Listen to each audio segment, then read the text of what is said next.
If you could only watch one Justin Long movie for the rest of your life, what would it be? Galaxy Quest. Check it out. Starring Alan Rickman, Sigourney Weaver. I'm going to go with Tusk because I'm a sick puppy. How do you gut someone?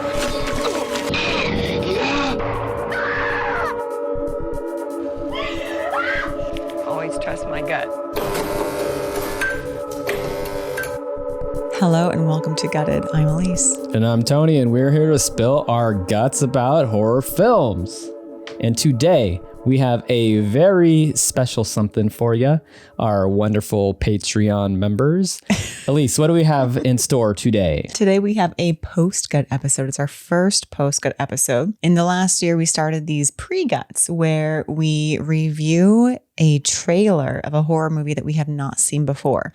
So we review new movies that have not come out yet, and we also review some older movies that we have not seen. And we like to predict what's going to happen in that movie based off of just the trailer. No previous research. We don't look anything up because you could probably find spoilers online if you were to type in the name into Google. Even when we go on IMDb, we don't scroll down to the actors because sometimes it spoils when it says like who the actor's playing. It's like, oh, this person's going to play this person and their evil twin. Spoiler. So we pretty much just look at who is the director, the writer, and maybe who is starring in it. And it's a fun way to both test our horror prowess and to confront our love-hate relationship with movie trailers in general. Yeah. You know, when we go see a movie in the theater, I love the trailers. I'm like, okay, what new movies are coming out? So I love to see the trailers to see what is coming out, what I want to see. But often by the second cut trailer of a movie, then you start seeing spoilers. In movies in like the 70s and the 80s, you're like, oh man, they just spoil the whole thing. Who dies, the ending, like they show like the whole like 5 minutes of the end. And that is my hate part of trailers because it tells you what's going to happen when it should have been a surprise. But because they give us so much little nuggets and stuff, we could actually test to see if we can break down, well, not so much breakdown, but just like guess what's going to happen in the movie. It's just a fun little game that we like to play. The post gut that we are doing today is for Barbarian. Came out last year, 2022, from Lionsgate. And that trailer was one that a lot of people could not guess what was going to happen. So it kind of like it took our love-hate relationship with trailers and just turned it into love. It was a trailer done right. It gave you just enough to want to go see the movie, but not enough to spoil the movie.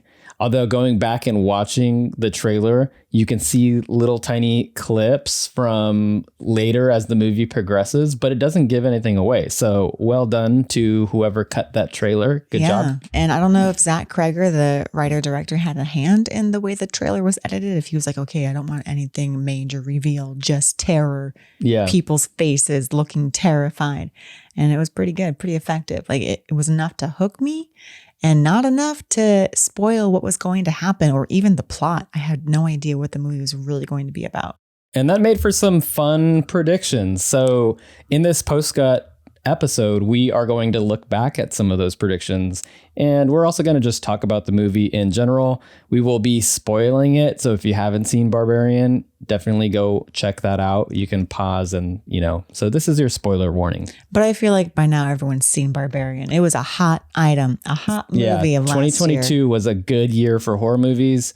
And it was one of the top. I think we gave it our number 3 spot on our top 10 of 2022. Top 10 of 2022. Can't remember. I'm going to have to double check that one. All right, let's get right into it.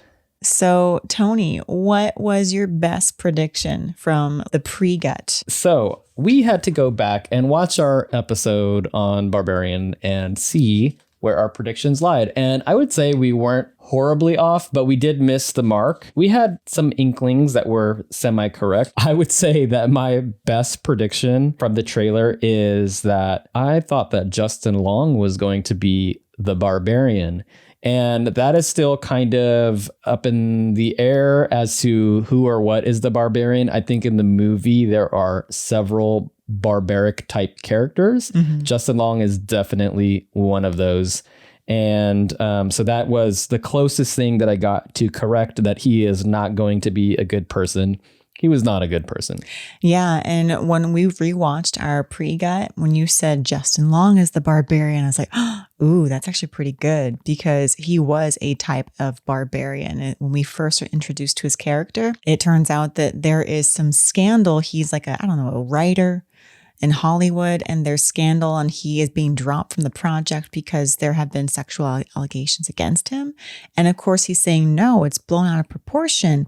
And you don't quite know who to believe because he seems genuine enough at first, but then he starts dropping these little nuggets that hint that his character's not so good. Mm-hmm. He uses a lot of unsavory language towards women. When he meets up with his friend in Michigan, he immediately calls him the F word. The F derogatory word. Yeah. And you're like, oh, as like a term of endearment. Yeah. Yeah. And it's like, oof. He's stuck in 2002. He's stuck in 2002. So like, okay, well, he's using the vernacular of not a good or thoughtful person. Could he have done these things? And he admits to his friend, like, okay, look, I'm going to level with you. She said no at first, but then she came around. And you're like, ugh, this isn't, pleading your case. You're not sounding like a good person. But were there like any hints for you that like made you think like maybe he is not as bad as he seems? No, I think it's pretty clear from the start that this guy is a little skeezy, just in his attitude and the way he treats people and how he goes about, even on the phone call, going straight into denial of claims against him. I just accepted it for what it was. I didn't think like, oh, he's going to have some sort of retribution. I was just thinking like, all right, this guy's a little skeezy, especially when he got to Detroit, got to the house and met up with his buddy, then that confirmed it. Yeah. So after that, it's just like, okay, this guy's a little sleazy. But he did have that phone call the drunken phone call that he made to Megan, who was accusing him of the crimes. And he was crying and he was apologizing. And you're like, okay, it doesn't absolve you, but he does show remorse. And there's another scene towards the end where he's talking to Tess and the water tower man. And he is saying, am I a bad person? I don't know, but I have to do something good. He's like, am I a good person who's done bad things? Exactly. Or am I a bad person? I need to fix this. But it always seems like a selfish interest. Like he's doing it just to clear his name, not out of any, trying to be a good person. I don't know. In that one moment when he's breaking down, he does seem vulnerable. And you're like, okay, do I have to start liking him now? Because he really does seem wrought with guilt. And he's like, am I a good person that's done bad things, or am I just a bad person? And he seems like he genuinely does not want to be a bad person. So he wants to do something, like one step towards making it right. And that's taking Tess to the hospital. And you're like, oh man, do I have to like be on this guy's team now? And then in the very end, when they get to the top of the water tower and he pushes Tess off the water tower to save himself, you're like, oh no, good, phew. Yeah, so that it just confirms everything that you thought about him. It's just self-interest. Yeah, like, okay, I don't have to like this guy. He truly is a bad person that does bad things. Yeah, so Justin Long, bad guy. And I love the dialogue, the writing in this movie. So good job, Zach Cregger. When he gets to the bottom of the water tower and discovers that Tess is still alive, and he says that comment, he's like, oh my gosh, I don't know what happened.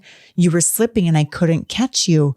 So he's either delusional or a liar. Like, does he try to erase his memory and convince himself that he tried to help her, when we know as an audience member that he truly was out for self-preservation and pushed her off? So good dialogue.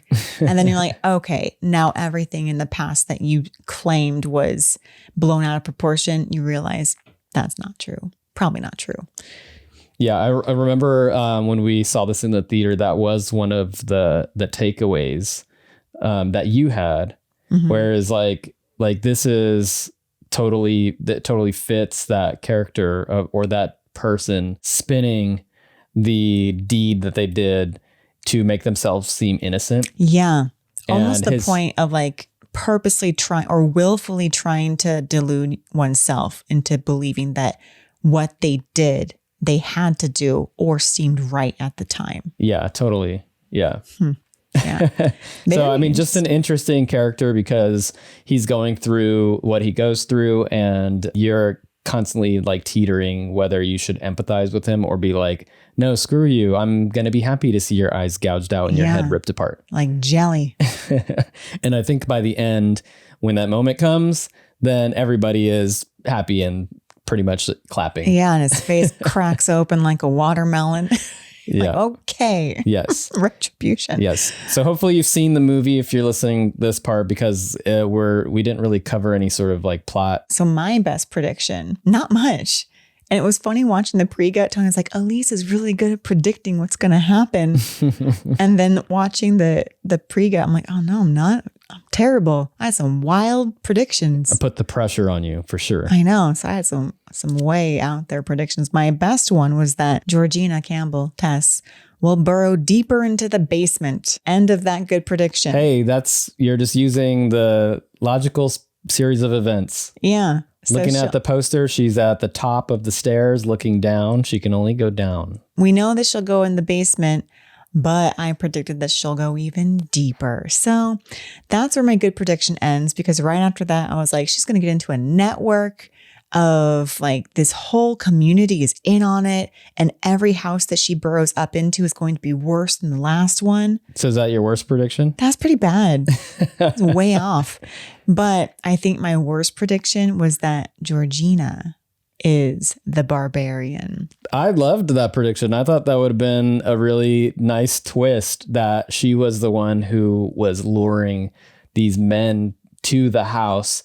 Yeah. And then claiming that she was like, uh-oh, we got double booked. I guess I got to Exactly. traffic you. Yeah, like, oh no, I have the same reservation. Well, Bill, I have your ID now, and now I'm going to sell you. So that easily could have been another version of the movie that would have been interesting. But, you know, the movie goes this whole like really grotesque route of the underground Family. Yeah, the sort of like mutated inbred creatures that become monsters with the perpetrator just living there, kind of like hunkered down in his little gross, nasty pit of despair. I wouldn't call Mama a monster, though. She's a tragic figure. She's a tragic figure. That's her world. And she doesn't know any different. Yeah, to the unknown viewer, I guess she is a monster. She's feral. She doesn't know the rules of society or civilization. And she knows survival. So she's a feral being who somehow has like super monster strength. She got really strong. Yeah. Nothing to do in that basement other than just like do pull-ups all day. Yeah, as the Water Tower Man said, she's a copy of a copy of a copy, because the main bad man kidnapped women and had babies with them, and then had babies with those babies. So. Yeah, so real disturbing turn that this movie took. Very disturbing. Yeah. What was your most way off prediction? Off prediction. My worst, I have two. I know this is slightly cheating. I don't know if I want to call these our worst predictions. I want to call them our most creative. This is my most creative prediction. This one's a quick one that requires no explanation, but I said that Justin Long is the mailman.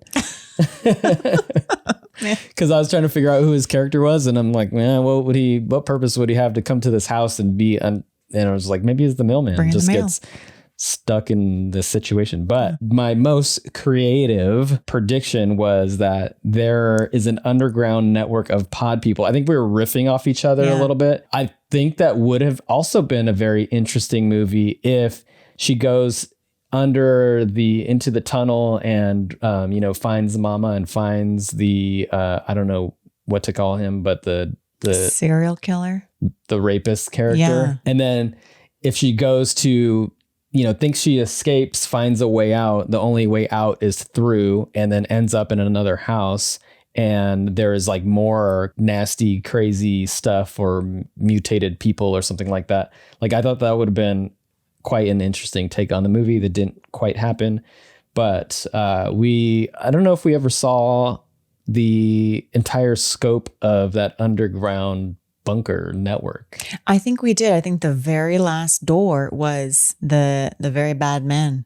It was his room. Oh, okay. So there was nothing past that. I don't think so. I think that was it. Okay. Yeah, that didn't happen. pod people thing. I think we got that vibe because in the trailer there was this sort of robotic voice. It was the breastfeeding video. The breastfeeding, yeah, it almost sounded like it could have been in the Purge universe. Yeah, like a brainwashing video. Right. So I think that's what led us to think maybe this is some sort of sci-fi element to it, like a pod people kind of thing. Yeah, like a conspiracy, underground syndicate. Or what was that? There was like an episode of Black Mirror, and I think in the first season where there was someone who was being kidnapped and they had to relive their kidnapping or their like over and over again. That was a good episode. It kind of gave me that kind of vibe with, but you know, that totally just threw us off the trailer. Almost like an underground Big Brother. Yeah. Yeah. Well, that wasn't there. Okay. What movie did Barbarian remind you of, if any? Well, when I first saw the trailer in the pre-guys, it reminded me of Red Eye because it starts off as like a rom-com and then ends in horror. But after seeing the movie, it reminded me of Texas Chainsaw Massacre 2. Oh, okay. Where she goes underground and Leatherface is this character that is almost like she's trying to reason with Leatherface, and Leatherface does seem more of like a victim than a killer. And like he's just a victim of circumstance, and he's almost childlike or remedial in his notions of society. He just knows that he wants to care for something. Mm-hmm. And that's kind of like Mama. She just knows that she wants to innately care for something. Mm-hmm. So you feel for Leatherface in TCM2.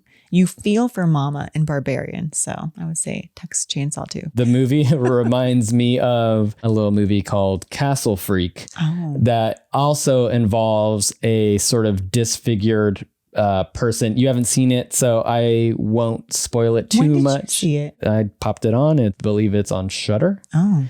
And it also is probably on Tubi. So popped it on. It's a Stuart Gordon flick. Very dark, very moody. Takes place in a castle.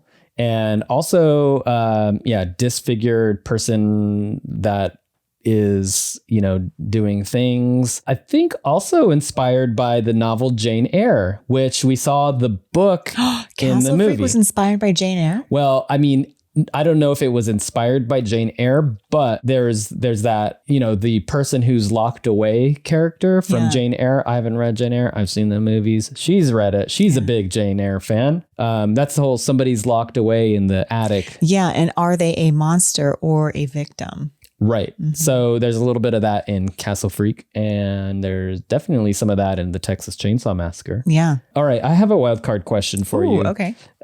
Do you think that Mama is the only one of the children? If we were to get a sequel, Barbarian 2, do you think there would be more Mama type creatures down there? Interesting. Water Tower Man did say that babies were made with babies, and that's such a gross term, but there is the potential that there could have been other family members down there that were created. Yeah, that's what I'm wondering. Like, did we see the whole scope of the underground network? Because we did see those cages with food bowls in the cages. And I think at the time I assumed that those were for the people that he kidnapped. Mm-hmm. But now that I'm thinking about it, if he viewed these children of his to be feral or wild and he wanted to contain them, then he might have been so cruel as to keep them in a cage with a food bowl.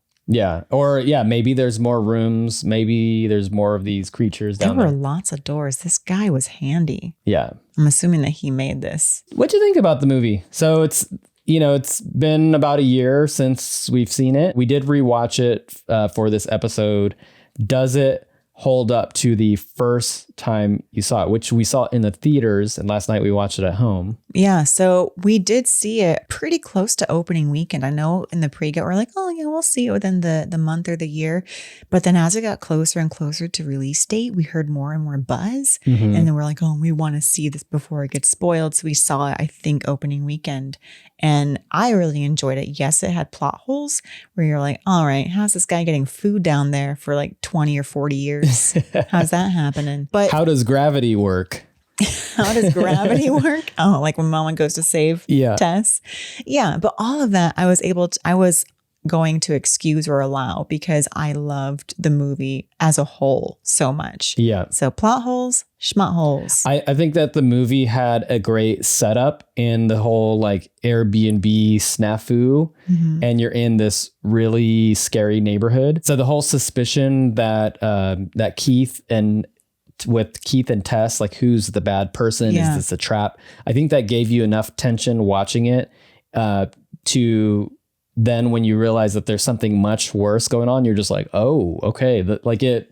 It did really well in the setup. I think the ending was a little bit unbelievable for me. I didn't care. I liked the ending. I mean, I thought it was entertaining and I thought that it was interesting. I thought it was good, but there were just a lot of things that didn't quite make sense. Not that a horror movie has to make sense. It doesn't. And even though I left the theater thinking this doesn't make sense, but I really don't care just because of execution. Yeah. And I loved all the performances. I loved it was almost like 3 chapters, it was like we have our cute rom-com of Bill Skarsgård and Georgina Campbell, and they're getting to know one another. And Bill is so nervous. And he has this cute little scene where he's putting the duvet cover on his comforter, where he looks like a ghost.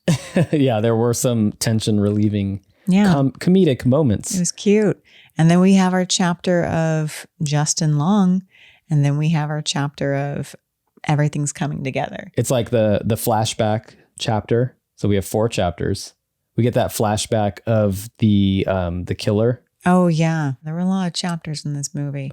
Really, Yeah. they're all interesting. They all came together well, I think. Yeah, and I think because they broke it up, the pacing of the movie feels really good as a viewer. Like you get a little bit, and just right when you're at the height of the action on the first part, then it's like cut to this other thing, and then you're building up on that, and then cut like once you get to the height, and then it all comes together at the end. Like our final scene with Bill Skarsgård, we're just like, whoa, that was intense, and cut to Justin Long singing to some Donovan song in his car. Yeah, having a whale of a time. Yeah.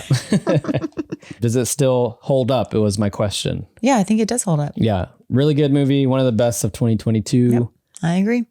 All right, let's move on to our award ceremony. So our Golden Gut. Golden Gut. All right. I'm excited for this. Can I go first? Yeah. So Tony, what element or character do you think stood out above everything in this movie? What gets your Golden Gut? My Golden Gut goes to Mama, played by Matthew Patrick Davis.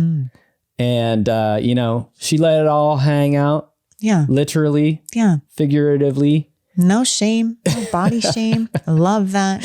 Really comfortable. Handing her victims that nasty bottle with like the little gross hairs attached to it. Her own spindly hair stuck to the nipple. Force feeding Justin Long. That was like one of the more disturbing scenes, to the point where it just makes you laugh, where you're so uncomfortable. You're just like, oh my God, it's ridiculous. She was so caring.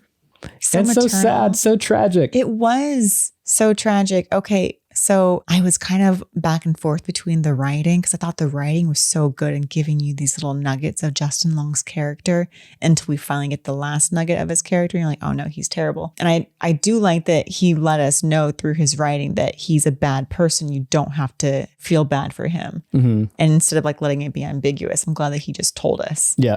Because I was like, oh, I don't know if I want to give him the benefit of the doubt or not. I'm glad in the end we're like, okay, no, we can seriously not like him. Thank you, Zach Cregger. But ultimately, I gave it to Mama. She went for it, and she was so caring. And the more we saw of her, we're like, oh, she's not terrifying. She just wants a baby. She just wants a baby. Poor Mama. And even in the moment where she knew it was her end, she had a gun pointed in her face. Yeah. She gave us that one little final caress and was like, ba, ba, ba, or mama. She's trying to articulate the words that she knows to Tess, and she actually holds her hands to her mouth and kisses her fingers and then touches it to Georgina. It's like she knows it's her end. So sad. But she does not regret saving her baby's life. So yeah, Golden Gut goes to Mama. All right. What gets your Best Intestine award? The Best Intestine is for the best or your favorite death of the movie. Sometimes I give the best intestine to whose ever death I view as the most tragic. Uh-huh. And I was going back and forth between Water Tower Man and Mama. Water Tower Man. Because he got deep blue seed, by the way. Yeah. And you know it's going to happen when someone is framed in this way where they're like super symmetrical and they're not turning around and you can see like an abyss behind them. Like, oh man, just turn around. He gets jumped from behind by Mama and his arm is ripped off and he's beat to death by his own arm. And you're just like, that's not fair. Poor Water Tower Man. Yeah, poor guy. He's just minding his own business and bothers to help Tess and whatever Justin Long's name is. He helps them, totally selfless, and he gets beat to death by his own arm. Not fair. But still. Wait, so he got your best intestine? Almost got my best intestine. That was a lot of it sounded like you were going to give I him was about to last night. I was like, he's getting my best intestine for sure, until the heartbreaking moment with Mama. She swan dove off of that water tower to save She Tess. defied gravity to save Tess. She jumped off of a water tower a couple of seconds after Tess and somehow landed on the floor before. That was an Olympic style dive. She went really fast because of aerodynamics. She broke the air. It's like the feather and the bowling ball. Yeah. Tess was the feather. Well, they didn't have time to reach terminal velocity at that point, but I'm thinking because of aerodynamics, I know nothing about aerodynamics. Besides, if something's pointy, it might go faster. I don't know. She made her body really thin, and Tess was like all splayed out on her back as she was falling. So maybe she was catching the wind like a squirrel. Yeah. Like a flying squirrel. Yeah. And that's how Mama was able to catch up with her. And then when she's caressing Tess and she's saying, baby, so tragic. And then she's shot. So I think ultimately I'm giving it to Mama as well. To Mama. All right. To Mama. Yeah. Mama. What gets your Dear best? Mama. Don't you know that you're so dear Mama? What are the words? I don't know. Made it up. All right. My best intestine award goes to Justin Long for the eye gouge / head pry that he received from Mama. Yeah, the eyeball jelly. And not because I feel bad for him, just because it was an awesome way to kill off a character that everybody hated. So people were kind of, I saw people in tears standing up, clapping in the theater. No, you didn't. No, but throwing roses at the screen. Yay. I want to see someone show up to a movie theater, not even a premiere, with roses. What is your second kidney award? The second kidney award, it goes to the character who you would most likely want to see in a spin-off or a sequel.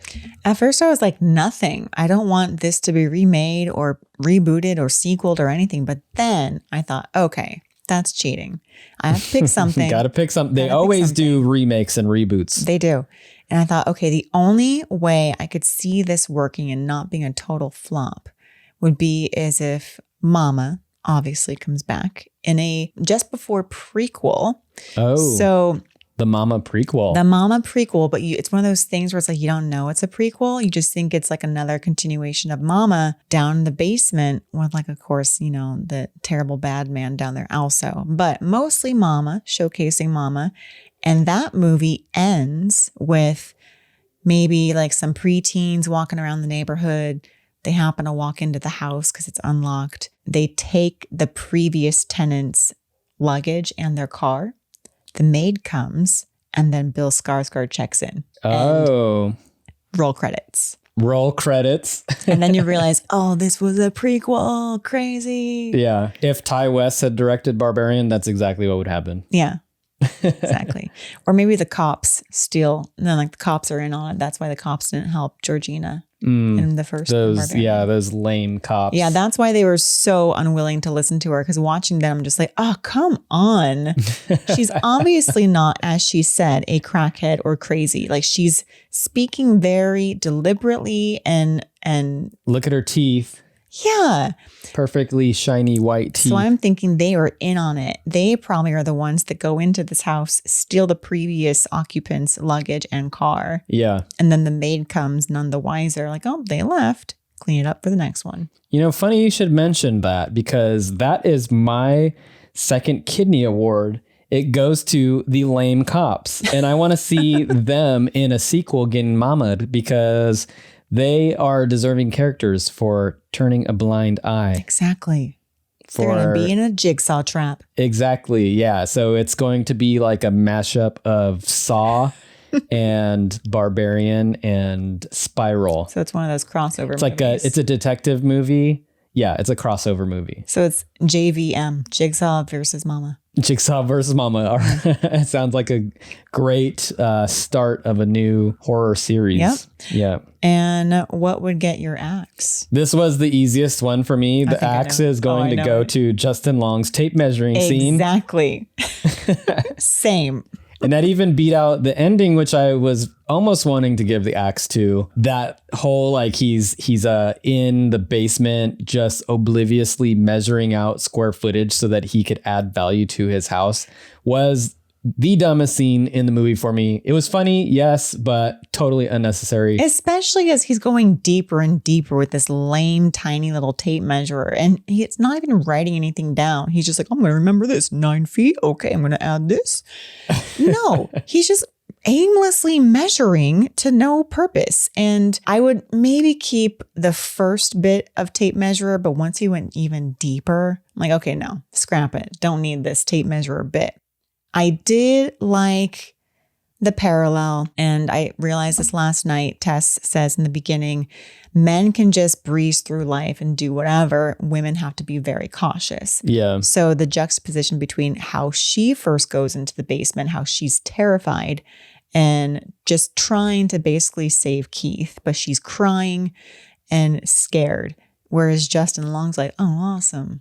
This is going to be good for me. I have no fear whatsoever. Yeah, that was a very clever little bit of the movie that I think made that whole opening bit work so well. Mm-hmm. And then is just reinforced once you meet Justin Long's character. Yeah, but still, the tape measure scene was a bit too much, especially once he gets into the second tier of the basement. I posed that question to our listeners. Is that scene getting the axe for you, or did you enjoy it? Did you think it was funny? Yeah. Do you want to see more of it? We're not shaming you. If, hey, everything's valid. If you love that tape measurer scene, then cool.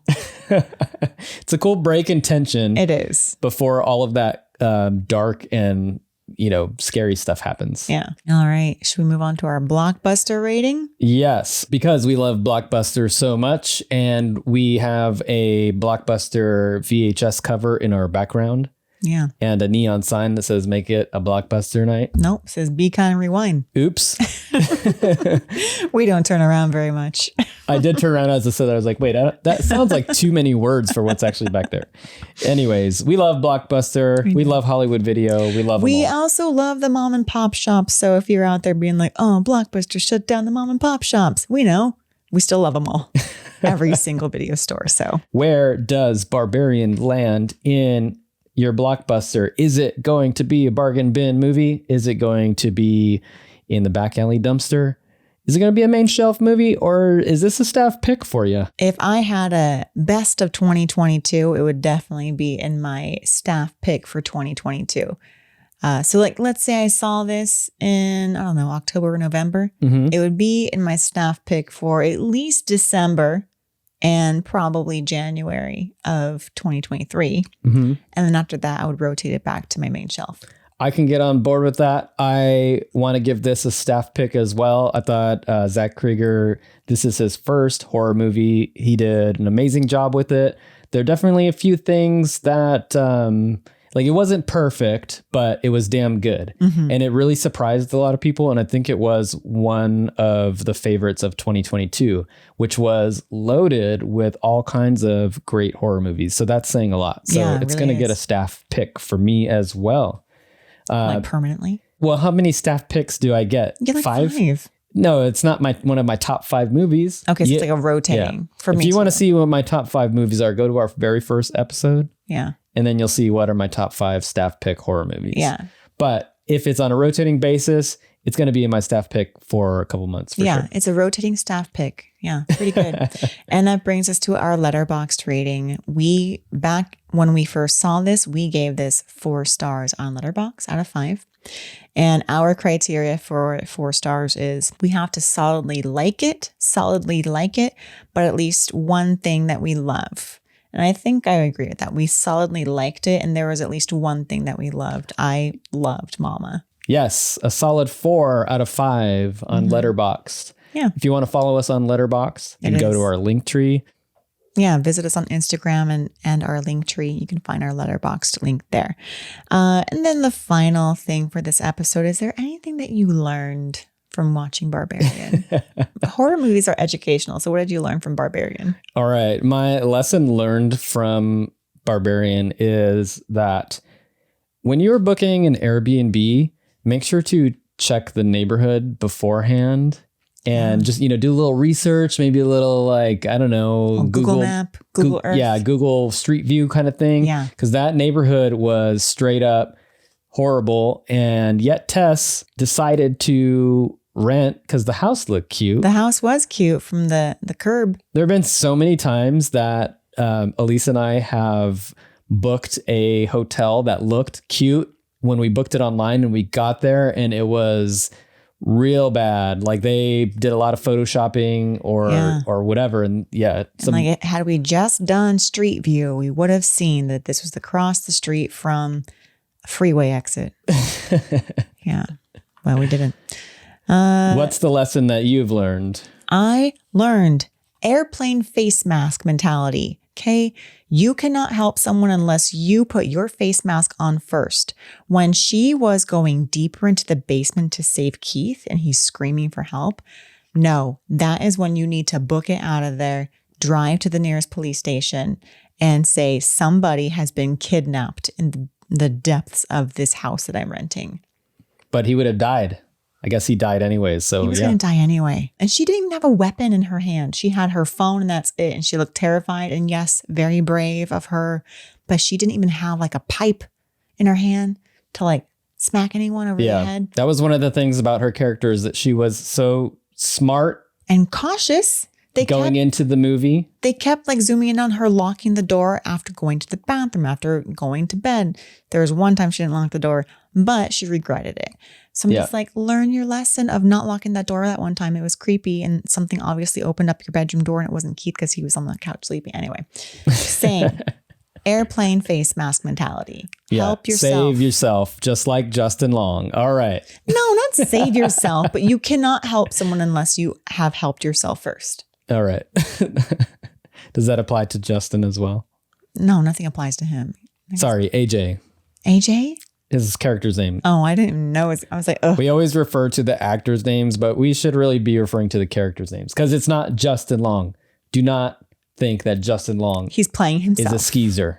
Justin Long is. He's a great Justin guy. Long. He's been in all these great horror movies and always does weird, crazy stuff. I applaud Justin Long for being down with these unsavory characters. Yes. All right. Any last words on Barbarian? Check it out. Check it out. This was a great movie, 2022. If you haven't already seen it, it's definitely worth the watch. You can find it on Hulu and HBO Max, I believe. Or you can rent it or buy it. You should buy it because you might get some cool. Actually, we should buy it. We should buy it. We didn't buy it. Yeah, we love looking at the special features on Blu-rays. Yeah. It usually gives you so much more little tidbits and fun stuff about the movie. After seeing it the second time, I'm open to buying it.